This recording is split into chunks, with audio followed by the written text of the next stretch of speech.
The bolt and பியூட்டிஃபுல்னு சொல்றதுக்கு இப்போ ஒரு பெரிய ஒரு எக்ஸாம்பிள், நிறைய பேருக்கு ஒரு inspiration, a poet, an actress. Let's welcome Rekha Sivan அவர்கள் on stage to address the gathering.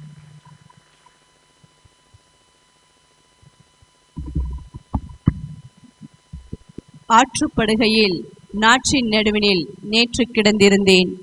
மாற்று குறைந்திடா மக்கள் மனதினை மட்டும் அறிந்திருந்தேன். வெற்றி கொடுத்ததும் கற்றுக் கொடுத்ததும் தங்கத் தமிழல்லவா, என் சங்கத் தமிழல்லவா. மேடைக்கு மேலேயும் என் எதிரே இருக்கும் அத்துணை சிறப்பு விருந்தினர்களையும் என் உள்ளம் கொள்ளை கொண்ட எழுத்தாளர்களையும் பேச்சாளர்களையும் இருகரம் கூப்பி என் தமிழால் வணங்குகின்றேன், வாழ்த்துகின்றேன். ஒரு எழுத்து, ஒரு பேச்சு, ஒரு வாசிப்பு என்ன செய்யும்? இதுபோல் ஒரு பெண்ணை அழகாய் சேலை கட்ட வைத்து சேலை எங்கும் பாரதியின் மீசையால் முழங்க வைக்கும், புரட்சி செய்ய வைக்கும். 10ஆம் வகுப்பு படிச்சுட்டு இருக்கும்போது எங்க வீட்டில் சொன்னாங்க, இதுக்கப்புறம்லாம் அவளை படிக்க வைக்க வேண்டாம், சீக்கிரம் கல்யாணம் பண்ணிடுங்கன்னு சொன்னாங்க. எனக்கு ஒரு பதட்டம். ஏன்னா எங்கள் பரம்பரையில யாரும் 10ஆவதுக்கு மேலே படிக்க வச்சதே இல்லை. நிச்சயம் நம்மளையும் கல்யாணம் பண்ணி வச்சிருவாங்கன்னு சொல்லி வேகமாக பகுதி நேர வேலையாக ஒரு கொரியர் ஆஃபீஸில் ஸ்கூல் முடிச்சு, எங்கள் அப்பா ஒரு சின்ன டீ கடை வச்சுருந்தார். அங்கே பால் பாத்திரம்லாம் கழுவி வேகமாக கொரியர் ஆஃபீஸ் வேலைக்கு போயிடுவேன். அதுக்கு பக்கத்துலேயே நான் 87 பிறந்தவள். வயசு சொல்றதுக்கு எனக்கு எந்த வெக்கமும் இல்லை. அதனால நான் பார்த்த முதல் நாணயம் 5 பைசா 10 பைசா. அப்போ நான் முதலாக பேசிய அலைபேசியோ தொலைபேசியோ சுத்தி விட்டு ₹1 காயின்ஸ் போட்டிருப்பாங்க இல்லையா, அதுதான். அப்படி நான் கொரியர் ஆஃபீஸில் வேலை பார்க்குற அந்த நேரத்தில் அந்த கடையில் இன்னொரு அக்கா வேலை பார்த்துட்டு இருந்தாங்க. அப்போ நீங்கள் ஞாபகம் இருக்கும்னு நினைக்கிறேன், சில கல்லூரி மாணவர்களை தவிர எல்லோருக்கும் அது ஞாபகம் இருக்கும். அந்த ரோல், ஒயிட் பேப்பரில் ரோல் வந்துட்டே இருக்கும். அந்த ரோலில் வர முதல் பக்கத்தில் எவ்வளவு நேரம், எவ்வளவு காசு, எங்கேருந்து எங்கே அழைக்கப்பட்டது அப்படிங்கிற பதிவெல்லாம் இருக்கும். பின்னாடி பக்கம் பியூர் ஒயிட்டாக இருக்கும், வெள்ளை காகிதமாக இருக்கும். அப்போ எந்த எஃப்எம்மும் கிடையாது, எந்த சேனல், பிரைவேட் சேனலும் கிடையாது. வெள்ளிக்கிழமை ஒளியம் பார்க்கலாம், வானொலியில சில பாடல்கள் கேட்கலாம், அது எங்காவது எப்போவாவது ஒலிக்கப்படும். அப்படியான தருணங்கள்ல அந்த ₹1 காயின்ஸுக்காக போடப்பட்ட ஒரு கட்டுல நான் வாங்கின அந்த கட்டு எவ்வளவு இருக்கும்லாம் எனக்கு தெரியாது.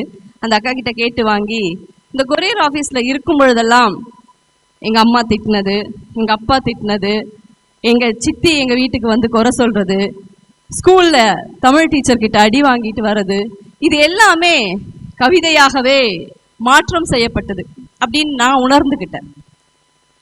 அது எழுதி 500 மீட்டர் அளவுக்கு அந்த கவிதை எங்கும் விடுபடாமல், அந்த பேப்பர் எங்கேயுமே கட்டாகாமல் அப்படியே ரோல் ஆகி வந்தது. அதை பார்த்த அன்றைக்கு வானொலியில் மிக பிரசித்தி பெற்ற, இன்னைக்குல நிறைய எஃப்எம் ஆர்ஜேக்கள் இருக்காங்க, அன்றைக்கு இருந்த தாமரை சந்திரன் அப்படிங்கிறவரு அந்த கொரியர் ஆஃபீஸ்க்கு ஏதோ போட வந்தாரு. நான் எழுதுறத பார்த்துட்டு, இதை நீங்க எழுதி முடிச்ச உடனே என்னன்னு சொல்லுங்கன்னாரு.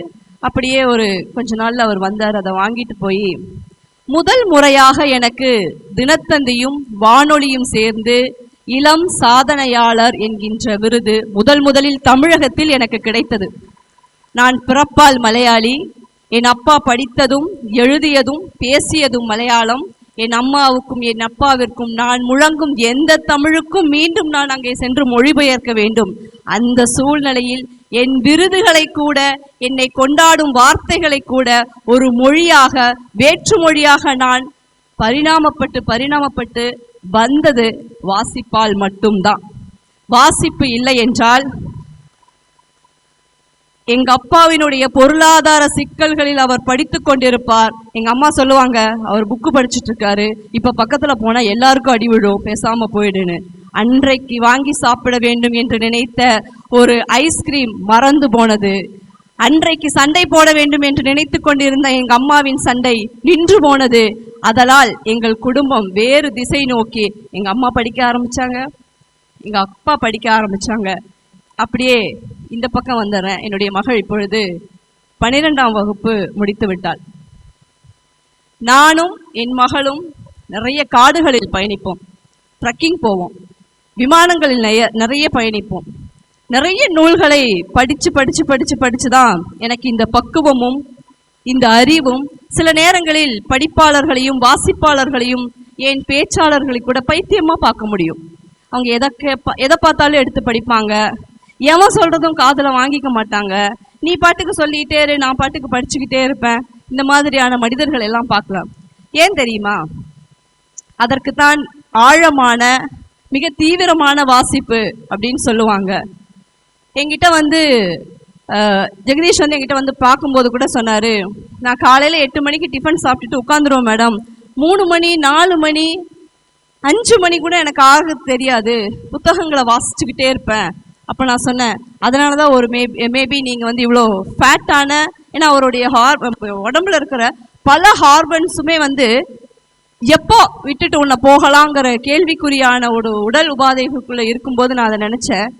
அப்படி இருக்கிற நேரத்துல தான் பயணங்கள்ல நானும் என் மகளும் நிறைய, ஏன்னா நான் மலையாளம், தமிழ், ஆங்கிலம் இதை படிக்கிறேன். என் மகள் ஜப்பானிய கவிதைகள், கொரியன் கதைகள் இதெல்லாம் படிச்சுட்டு இருக்கா. இப்போ நாங்கள் வந்து ஷேர் பண்ணும்போது எங்களுக்கு அதிகமாக காடுகளில் மொபைல் நெட்வொர்க் கிடையாது. என் பொண்ணுக்கு இது வரைக்கும் நான் ஃபோன் கொடுக்கல.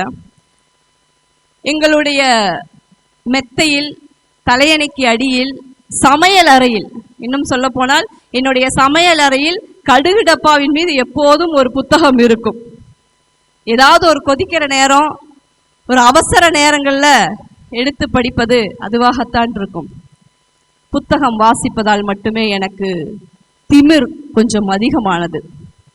புத்தக வாசிப்புகள் ஒரு பெண்ணை அதிகபட்சமான மாற்றத்தை ஏற்படுத்துது. ஆனா இது எல்லாம் எப்போது சாத்தியம் அப்படின்னா, இந்த உலகம் பரபரப்பானது அல்ல, இந்த உலகத்தில் யாரும் வெற்றியாளர்கள் அல்ல, இந்த உலகத்தில் நாம் எதையும் சந்திக்க போவதில்லை. நான் வாழ்கிறேன், நான் மரணிக்க போகிறேனே தவிர என்னால் யாரும் இங்கு வாழப் போவதில்லை என்கின்ற பக்குவ நிலை வருவதற்கு நான் ஓஷோவை படிக்க வேண்டியிருந்தது, நான் ஜெயகாந்தனை படிக்க வேண்டியிருந்தது, பிரபஞ்சனை படிக்க வேண்டியிருந்தது. இன்றைக்கு சந்தித்த ஒருவர் கோகுல், கடைசியாக எனக்கு கிடைத்த இந்த மேடையில் கிடைத்த புத்தகம் அவருடைய ஒரு புத்தகம். இப்படி எல்லா மனிதர்களுக்குள்ளிருந்தும் அவர்களுடைய சிந்தனையாலும் கற்பனையாலும் எழுத்தாலும் அனுபவத்தாலும் ஞானம் கிடைக்குது. அப்படிங்கிறது வாசிப்பால் மட்டும்தான் கிடைக்கும். அந்த வாசிப்பு அப்படிங்கிற ஒரு விஷயத்த ஒரு குழுவாக, இன்னைக்கு வாட்ஸ்அப்ல என்ன சாரி விற்கலாம், குழுக்கள் இருக்கு. இன்னைக்கு நீங்க என்னெல்லாம் சாப்பிடலாம், குழுக்கள் இருக்கு. என்ன சமைக்கலாம், இப்படியான குழுக்கள் இருக்கு. வாசிப்பு அப்படிங்கிறது ரொம்ப சோம்பேறித்தனமான, அதை தொடங்குவது அப்படிங்கிறதெல்லாம் அவ்வளோ ஈஸியான வேலையே கிடையாது. அது எங்க இருந்தாவது ஒரு தீப்பொறி மாதிரி நம்ம மேல வந்து விழணும். எங்க அப்பா படிப்பாரு, எங்க தாத்தா படிப்பாரு, எங்க கொள்ளு தாத்தா, நம்ம படிக்கிறதுக்கு நமக்கு ஒரு தீப்பொறி விழணும். அப்படி ஏதாவது ஒரு கதை எங்காவது நாம் கேட்கப்பட வேண்டும், அல்லது ஒரு கிழிந்த தாளிலிருந்து அதை எடுத்து படிக்க நேரிட வேண்டும், அல்லது ஏதாவது ஒரு ஆசிரியரோ அல்லது துணை நண்பனோ நமக்கு அதுக்கு ஒரு வழிகாட்டுதல் இருந்தால் மட்டும்தான் அது அங்கே சாத்தியமாகும். இல்லைன்னா நம்ம ஸ்கூல் குழந்தைங்கள மாதிரி படி மார்க்குக்காக தான் படிப்போம். இன்னைக்கு 10th ரிசல்ட்டு 12th ரிசல்ட் எல்லாமே வந்தால் கூட அந்த மாணவர்களை 5 ஆண்டுகள் கழித்து எந்த அரசாங்கமும், எந்த பள்ளி ஆசிரியரும், எந்த கல்லூரி பேராசிரியர்களும் சந்திப்பதே இல்லை. ஏன்னா அவங்களுடைய மதிப்பெண்களை நோக்கி போகுது. ஆனால் வாசிப்பு ஒரே ஒரு பக்கம். இன்றைக்கும் வாரத்தில் ஒரு நாள் நான் டயானாவை படிக்காமல் உறங்குவதே இல்லை. ஏன்னா அவ்வளவு மோட்டிவேஷனான லைஃப் ஸ்டோரி அவங்களுது. எப்பெல்லாம் நான் சோர்ந்து போகிறேனோ அப்பெல்லாம் டயானாவை நினைத்துக் கொள்வேன். டயானாவுக்கு இல்லாத எனக்கு நடந்துடுச்சு அப்படிங்கிற ஒரு என்ன சொல்றது, வாழ்ந்துடலாம் அப்படி ஒன்று வரும்ல, அதுக்கு நிச்சயம் ஒவ்வொரு புத்தகத்தினுடைய ஒவ்வொரு வரியிலும் ஒரு வார்த்தை ஒளிந்திருக்கிறது. அதை புரிந்து கொள்ள நீங்கள் தேடித்தான் ஆக வேண்டும்.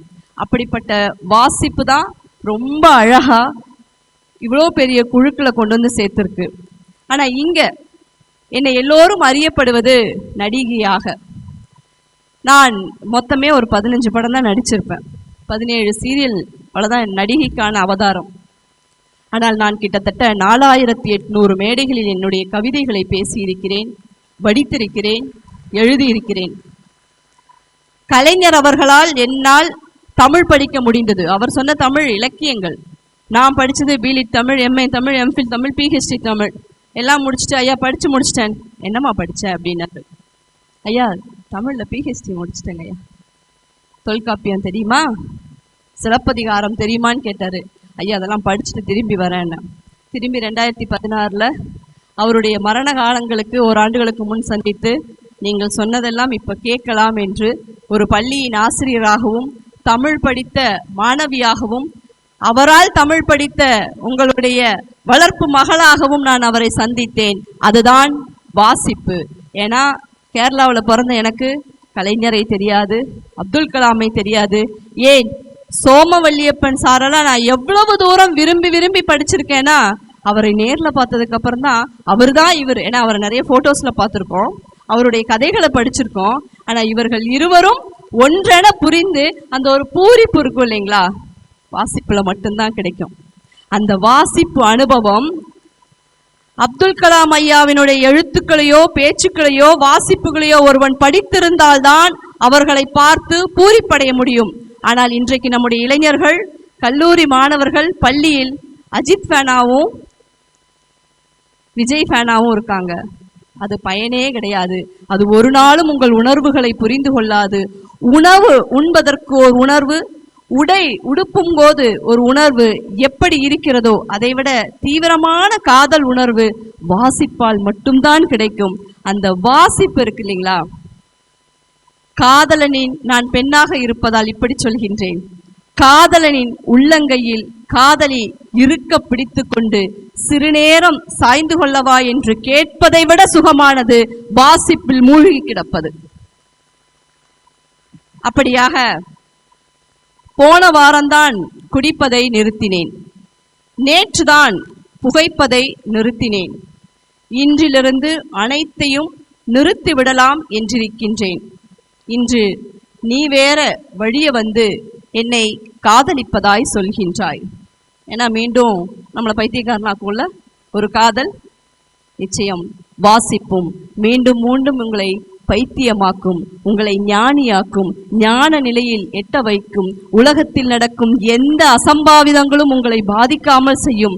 அதனால் வாசியுங்கள். நான் வாசுகி, அதற்கப்புறம்தான் நடிகை. அதனால நடிப்பு துறையை பற்றியோ இந்த பிலிம் மேக்கரை பற்றியோ அதுக்கப்புறம் இன்னொரு நிகழ்ச்சியில அதை பற்றி பேசுவோம். கோகுல்குமார், உங்களுடைய புத்தகம்தான் நான் இன்றைக்கு வாசித்த புத்தகமா இருக்கு. ரொம்ப அருமையான வரிகள். இப்படி இங்க வந்து நிக்கிறதுக்கும் நான் இதுவரைக்கும் எந்த புத்தகமும் எழுதல, ஆனால் கிட்டத்தட்ட 5000 புத்தகங்களுக்கு மேல் எழுதியிருக்கிறேன். ஒரு 1000 புத்தகமாவது என்னுடைய முகநூலிலும் என்னுடைய எல்லா வலைதளங்களிலும் புத்தகங்களை பற்றி, அவருடைய கவிதைகளை பற்றி, சிறுகதைகளை பற்றி அவ்வளவு ஆழமாக எழுதியிருக்கின்றேன். அவர் சொன்னாரு, கனகாம்பரம் கதை ஒரு பெண்ணை அப்படியே மாத்திடும். குடும்ப சூழ்நிலை, அது தந்தையாக, அண்ணனாக, மற்ற கணவனாக, யாரா இருந்தாலும் சரி, அவங்க கிட்ட இருந்து நம்மளை பிரிச்சு நம்மள ஒரு பூதமா மாத்தி இந்த சமுதாயத்துல ஒரு மிகப்பெரிய முன்னெடுப்பாக நிறுத்துவதற்கு புத்தகங்களை வாசிக்க வேண்டும், ஆழமாக வாசிக்க வேண்டும், அதை அன்போடு நேசிக்க வேண்டும். புத்தகங்களை வாசிப்பதோடு நிறுத்தி விடாமல் அப்போது திறந்து சுவாசித்து பாருங்கள். அதில் ஆக்சிஜன் கொஞ்சம் கூடுதலாகவே இருக்கும், வாழும் சக்தி இளமையாகவே இருக்கும். வாய்ப்புக்கு நன்றி பாராட்டி விடைபெறுகிறேன்.